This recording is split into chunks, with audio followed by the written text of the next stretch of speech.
technology industry. And project. Sure. All right. As much as the scenarios that have been put forward today have seemed to be, on the quite pessimistic side, quite possibly, listening to them, I couldn't help but feel as if this was a fantasy world in a sense, a positive one, because the one thing that I see as a great threat wasn't mentioned once, which is corporate influence in policymaking, which is the influence of corporations. It almost seems to me like we're still under this notion that we actually are in a democracy, where what I see is much more of a corporatocracy. We have revolving doors, we have lobbying, we have things that we call public-private partnerships, co-regulation, multi-stakeholderism, call it what you will. We're talking about basically institutional corruption.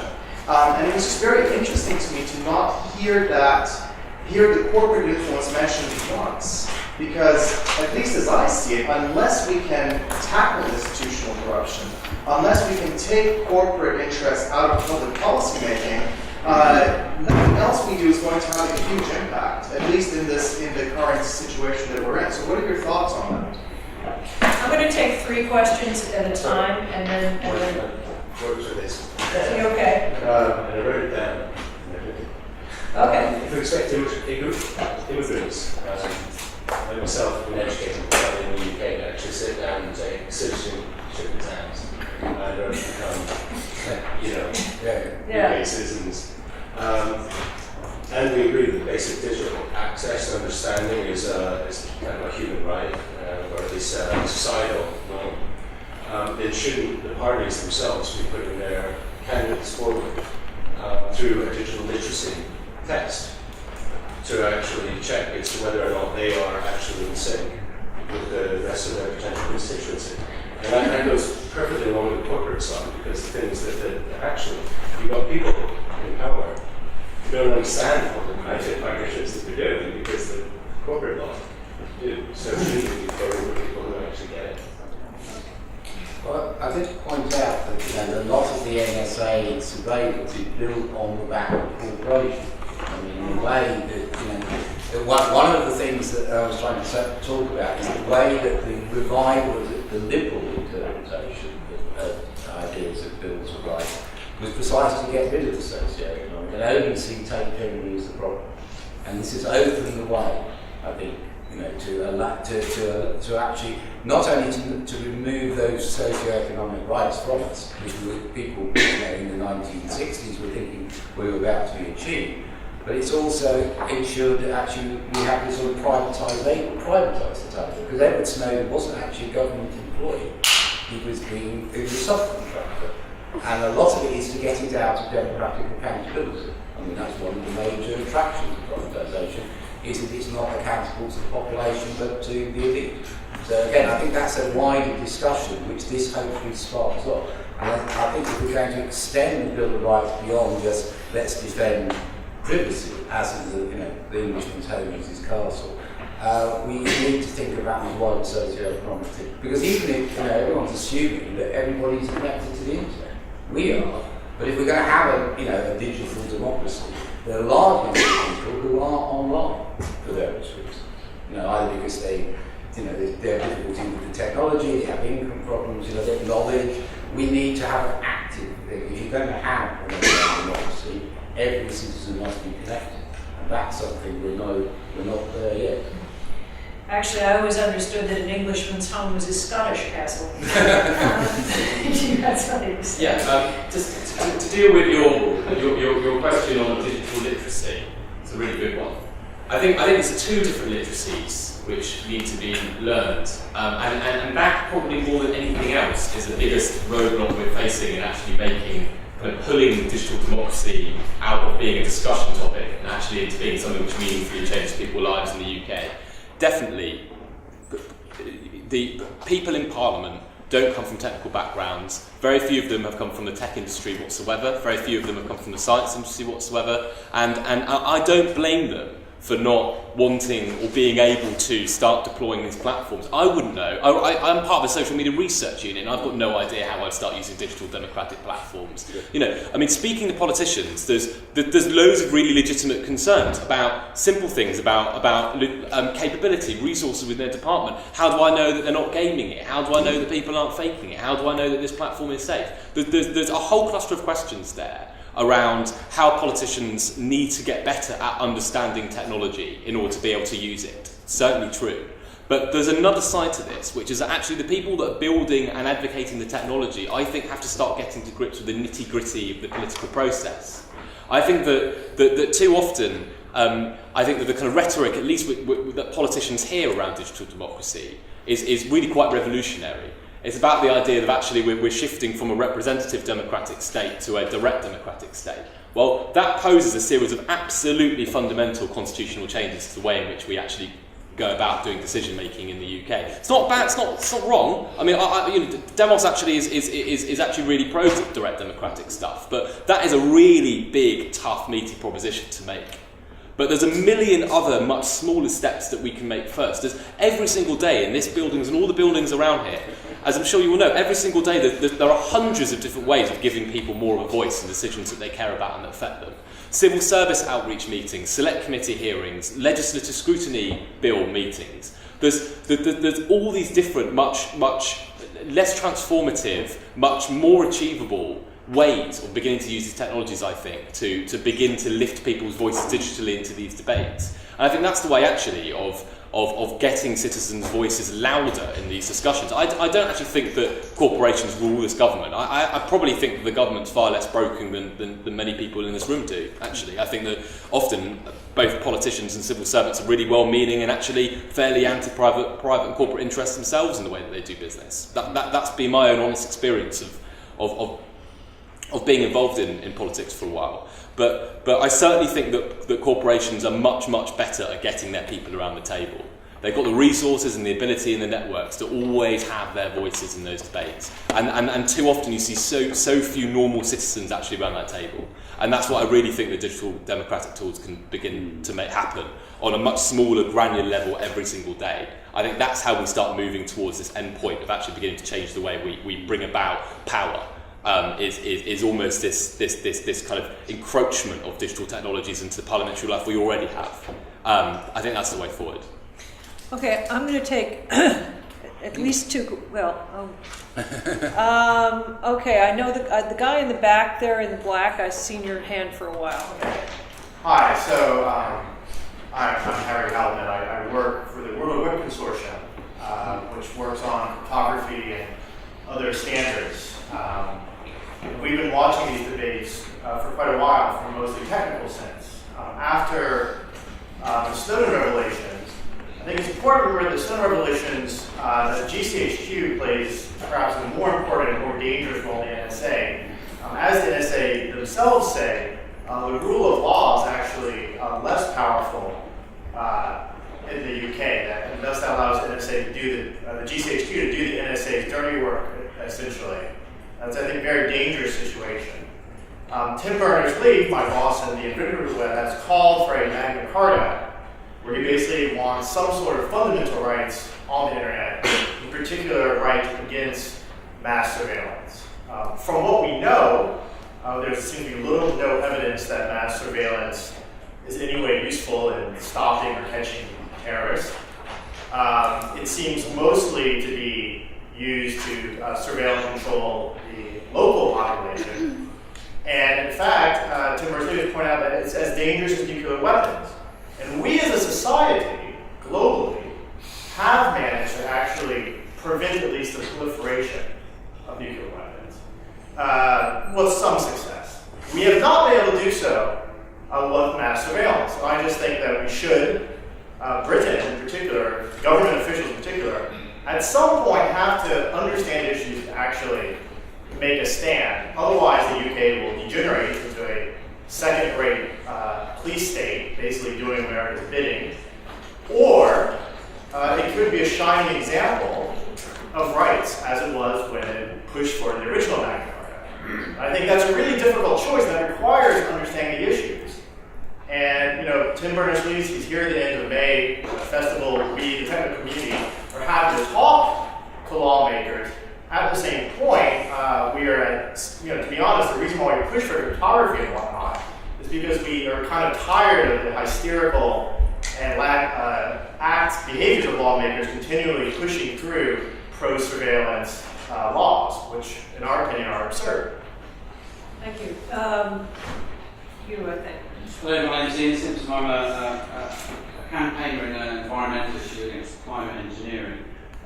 One of the disturbing trends I've noticed in the climate debate is the shift, or the attempt to shift responsibility from government to the individual in terms of responsibility of their actions and trying to alleviate the responsibility of the government. And it seems very much the case in this kind of debate. I'm new to this kind of topic to some extent, although a victim of quite a lot of surveillance, I'm sure, being an awareness campaign.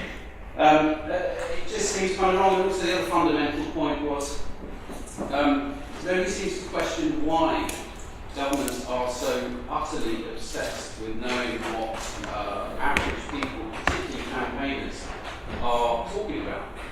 Thank you. Yeah. Actually, how about you in the back there? Yeah. Hi, my name is David Bailey. I run a company called Hard BTC.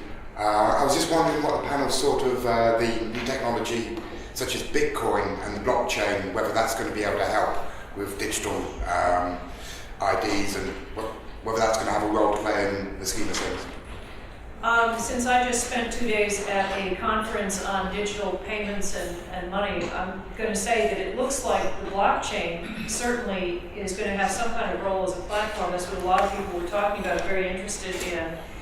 Bitcoin itself, at least the research that I'm seeing, is not an anonymous technology, and so there may be limits to it. I'm not sure exactly what you had in mind for its role, what its role might be, but if it's anonymity, that's very unlikely to be that. Well, yeah, I see more the role of the blockchain as a time-stamping mechanism to be able to time-stamp documents. There was some the discussion at tomorrow's Transactions Forum was very much about the idea that we are entering an era of monetary pluralism, that there's going to be many more kinds of money, there's going to be, and some of them will be supported by the blockchain. And does anybody want to take the other two questions?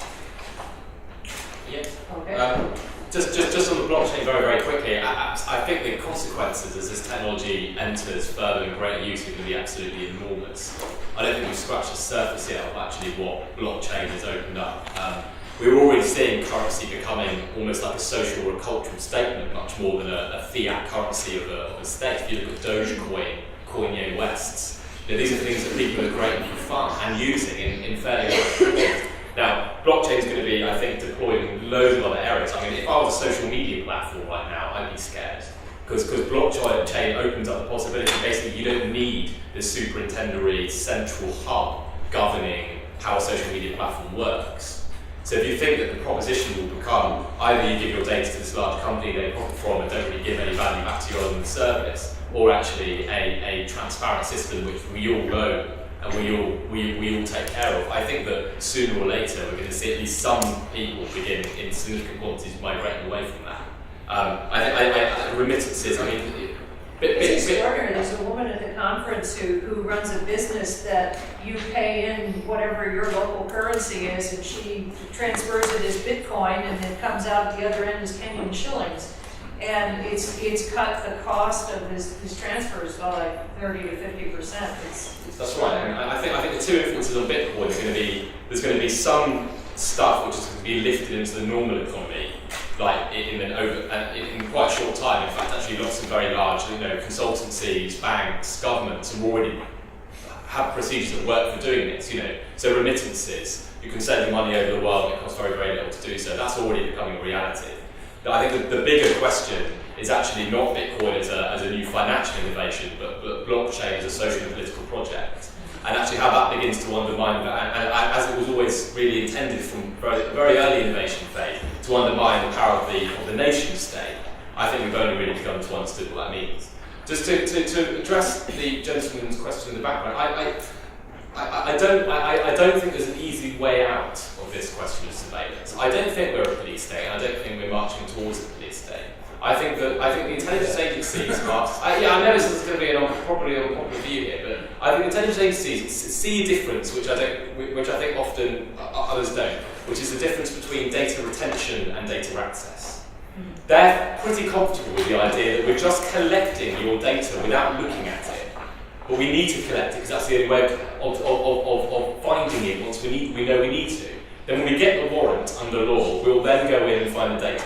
Now, this is exposing a fundamental problem, which is that the laws that we currently have for governing intelligence, making sure that it hits these principles of proportionality and necessity, aren't working well. Because simply the idea that you're collecting these things outside of any kind of warrant or measure, I think is problematic.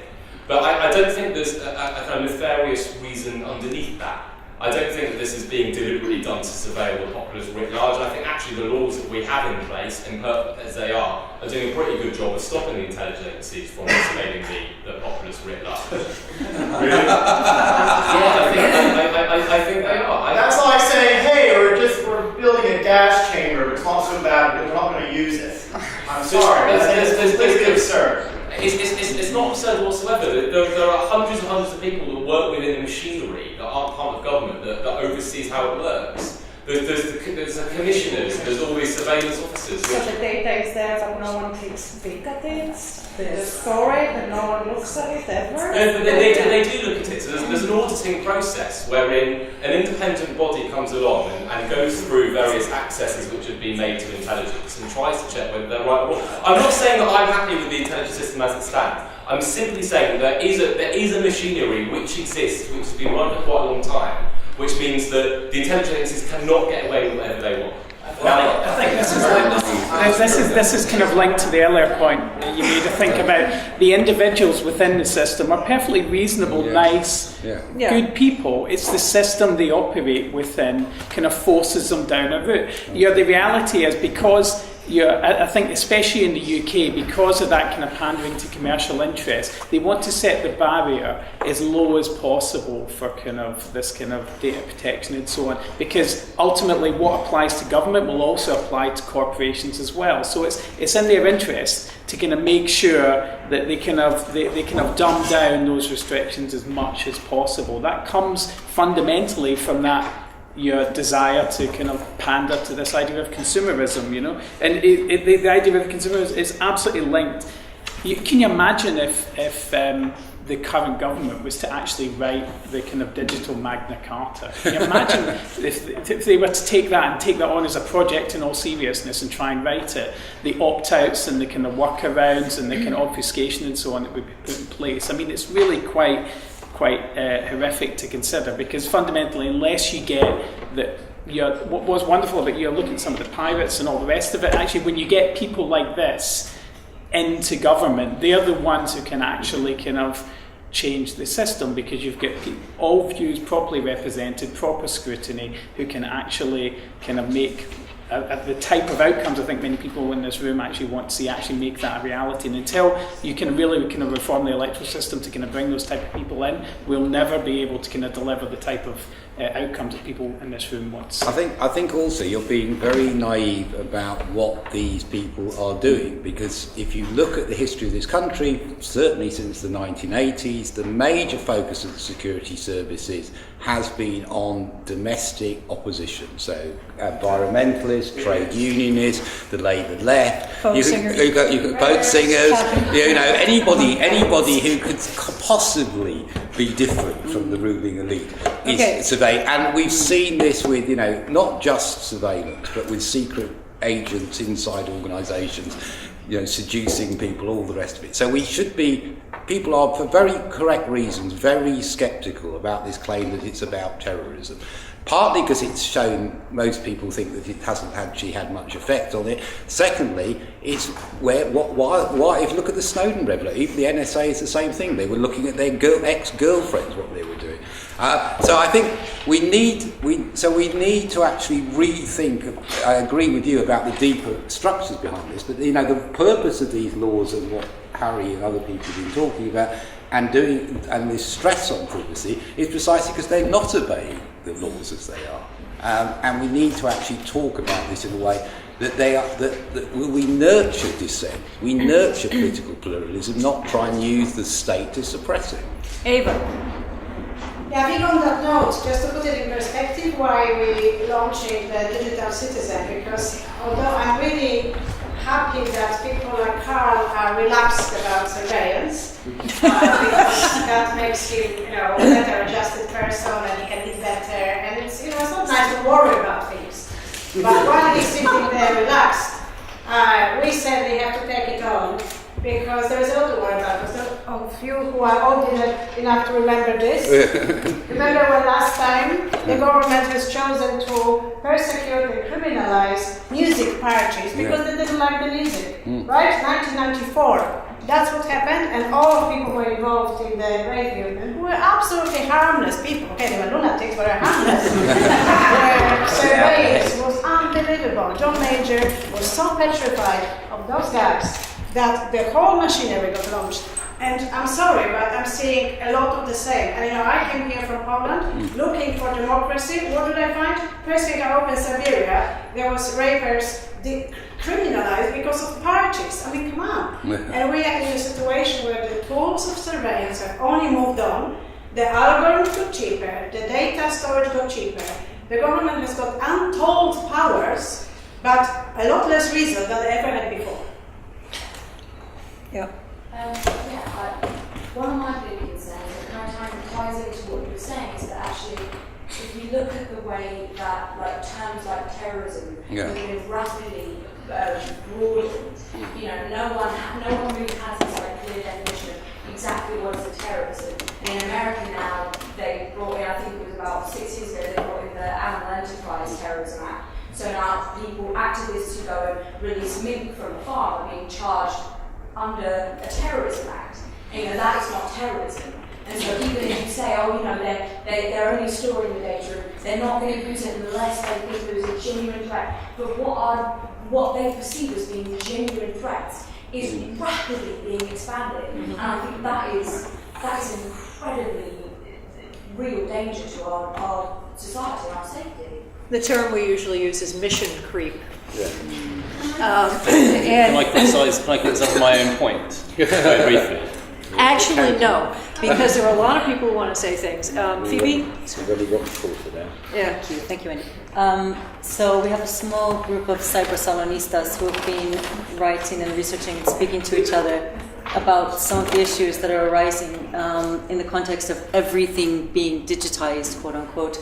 And what we're interested in looking at is technology and the workplace. And we're talking about the sort of current circumstances whereby we see, in fact, exacerbated inequalities that have come about through things, for example, mechanization. So what we see is mechanization of work, which has been well documented and published by the House of Lords actually in February of this year in the Make or Break report, that in fact what we see is 30% of jobs are going to be at risk over the next period of time. But what actually is happening is those jobs are in service industries. So this is hitting, actually, if you want to talk about inequalities, what we're seeing is not just the hit on service, a new arising service class who are underpaid, who are underemployed, the rise of new kinds of contracts, working contracts, for example, 0 hours contracts. So what we're doing is we're making links between a digitized economy, the digital workplace, and some of the new inequalities. So this is impacting women, young people, and minorities and ethnic groups. I'm sorry, is someone in the back there? I'm speaking to somebody who carries the label versus extremist. I carry it from making an educational choice, for my children. I think you need to be aware that this has been going on probably since before the turn of the century, and that one of the reasons digital matters are being looked at very strongly from a governmental point of view, I mean governmental, not parties, governmental point of view, is because we successfully used our understanding of that digital technology to defeat a clause in a bill that would have seen making an educational choice outside of the norm of the state school made effectively illegal in this country. Fred? Were you going to say something? particularly, you want me to respond to that? I've been told to ask the guy in the green hat. Yeah, okay. No, I don't say any of that. Say it anyway. The thing about the law that we need to understand is that the Americans could not pass their own laws to do the level of surveillance that they wished to do. They delegated it to the Brits. The Brits forced through the changes to the cyber laws, as we said earlier, at the gallop at the very last minute on the change of government. So which is hypocritical. We are being surveilled on America's instructions from paranoid forces in America. And that was the full stop and zero and end of it. But what makes it different to say the surveillance that we have in Stasi, right, or the surveillance that my great-grandfather had in Greece as a lefty? Could this panel respond and reflect a little bit, what is it different to the surveillance that we know of the past, which did take place, and I think that Richard kind of spoke about this a little bit. So it may be that people, well, in Europe are no longer drugged in basements and dungeons and tortured, they are in other places, obviously. But what makes it different, or is it different, or is it the same? Well, you haven't asked me exactly, but I would say first of all, it's a lot cheaper to do a lot do a lot more collection. And one of the things Smari didn't talk about is apparently one of his goals is to raise the cost of surveilling people and collecting their email. And I would say, I mean, I do agree with you that, you know, we are not living in a police state. On the other hand, we are building a very useful framework should a police state come along in 20 or 50 years' time. You build the infrastructure for it. And that's the really big risk, is today's government may be benign, but then you build the infrastructure that a hostile one at some point can take advantage of. You guys? Well, yeah, I mean, Maurice Levy, who runs Publicis, it's a big global ad agency, French company. He was speaking at Adweek earlier today, actually. And one of his comments was just, well, we of course know everything about you, but we do it nicely. And that was kind of the justification that, yes, it's okay, we're only going to try and sell you stuff. So it's okay that we pull all of this together. And also, I think there is a distinction. Isn't that kind of ignoring the fact that governments routinely subpoena the data they collect? Well, that's exactly the thing. I mean, it's kind of, it was clearly said in jest, but you know, it's kind of many a true word said in jest. Publicis is very closely associated with the French. Yeah, and I think that's the thing. I mean, I don't actually agree that the UK is doing this on the behest of the US. I think the UK is perfectly capable of kind of making its own decision to kind of surveil its population in its own way. I don't think the US asked for all those CCTV cameras. And I think it would be a fallacy to think that this isn't happening all across Europe as well. It's not. This isn't restricted to the UK and the US. You know, every other European country has pretty substantial security services and so on, and I'm sure to varying lesser degrees, they also carry out their own kind of surveillance of their populations as well. Well, I think surely one of the problems is in this is that it creates the temptation for authoritarianism. I mean, you know, we can see this with the war in Ireland, where, you know, what started off as protest movements, the temptation was to take a military solution, which then militarised the conflict, and we were having bombs going off in this country and thousands of deaths. And so it actually stopped having a political solution until a lot of suffering happens. And I think that's the problem, because, you know, we know this, that actually major social change doesn't, for all us being a small group of actors, it usually happens when millions of people suddenly decide something wants to change, and then that's what they're really worried about. Small groups of nutters, they can deal with, like us. Yeah, but the difficulty is if it suddenly goes out into the general population, because actually this state, unlike, say, in the past where they could just send the army in and shoot people down, it's very difficult to do that in very complicated advanced societies now.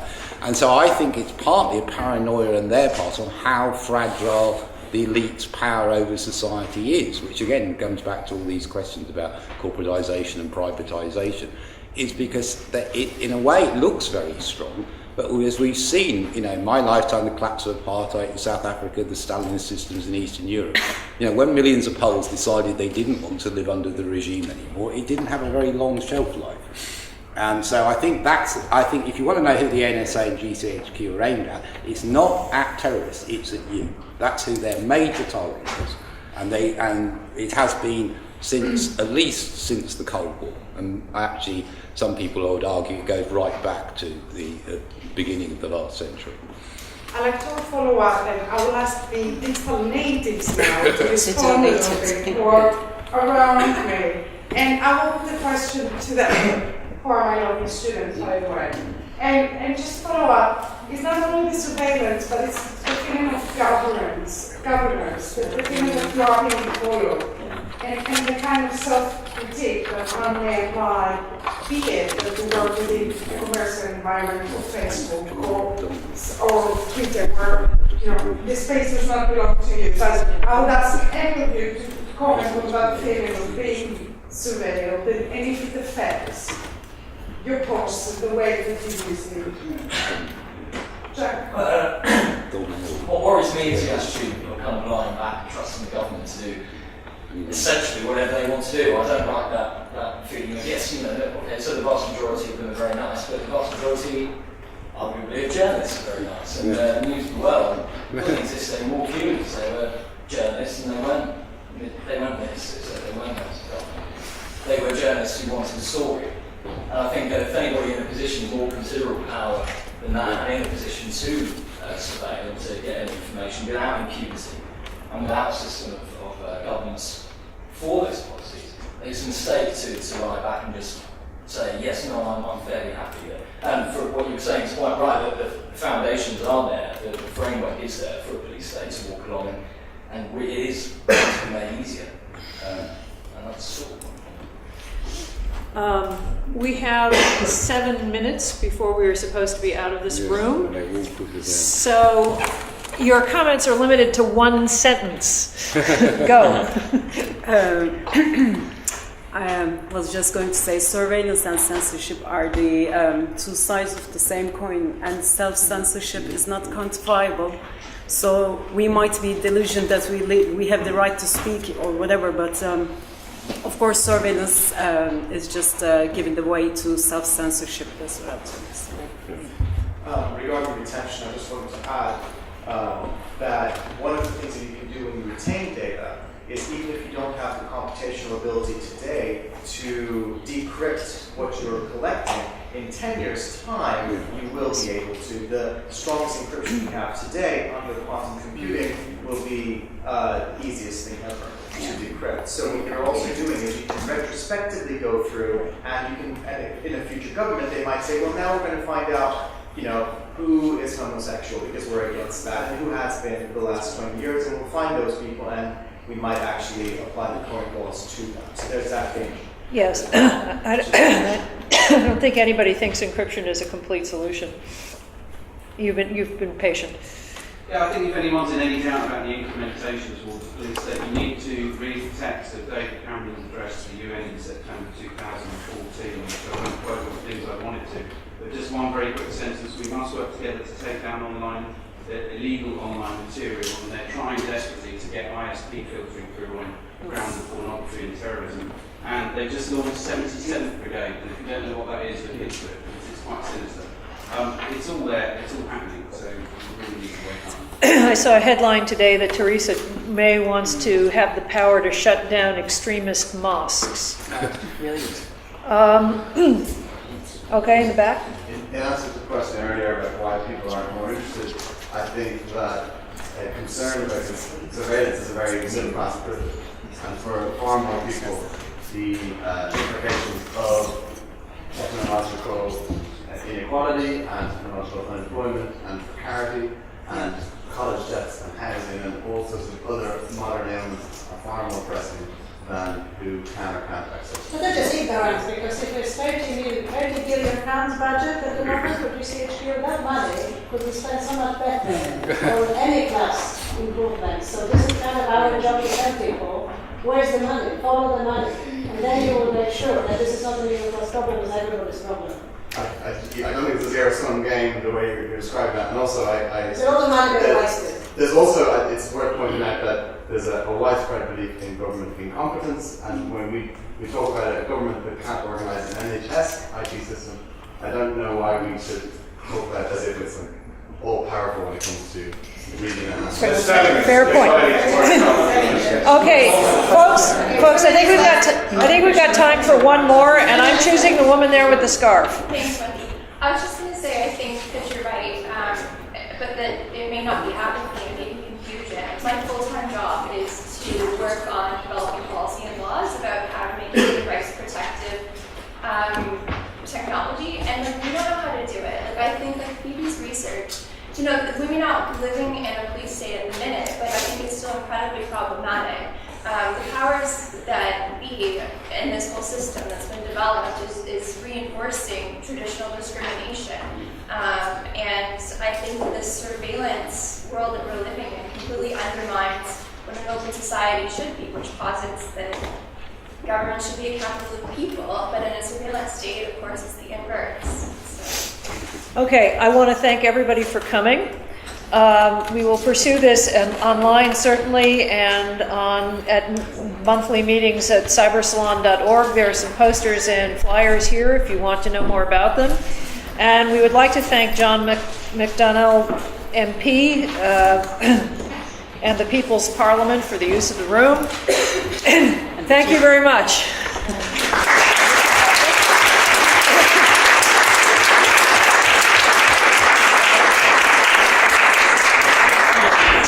Thank you to Wendy. Thank you very much.